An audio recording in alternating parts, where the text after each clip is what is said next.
పట్టు కేంద్రాలు బెనారస్ దగ్గర నుంచి ఉన్నాయి కదా! క్రేజ్ పోదండి. ఇండియాలో పట్టు అంటే అంత ఇష్టం పట్టు బట్టలంటే. సో, అదే డిమాండ్‌కి కారణం. ఈ డిమాండ్‌ని క్యాష్ చేసుకుంటుంది చాలా కొద్ది మందేనండి. ఇక్కడ గవర్నమెంట్ స్కీమ్స్ కూడా ఉన్నాయండోయ్.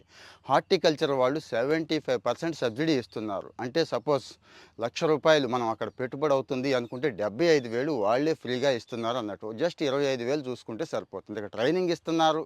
అన్నీ అంటే పట్టుగూళ్ళకి ఏవైతే తెచ్చుకోవాలో ఆ వస్తువులకి, మల్బరీ తోట పెంచడానికి అన్నీ కూడా వాళ్ళే ఇస్తారు అన్నట్టు. మనం చక్కగా మల్బరీ ఆకులు తీసుకొచ్చి ఆ పట్టు గూళ్ళు పెంచడానికి సరిపడా వాటికి ఏసేస్తే అవే తినేసి గూళ్ళు తయారు చేసేస్తూ ఉంటాయి. తీసుకోవడం, అమ్ముకోవడం, తీసుకోవడం, అమ్ముకోవడం అన్నట్టు. మీరన్నీ ఇలాగే చెప్తారు అనుకునే మీ డౌట్ క్లియర్ చేయడం కోసమే ఎంటర్‌ప్రెన్యూర్స్ ఎవరైతే ఈ రంగంలో సక్సెస్ అయ్యారో వాళ్ళని లైవ్‌లోకి తీసుకుంటున్నాను.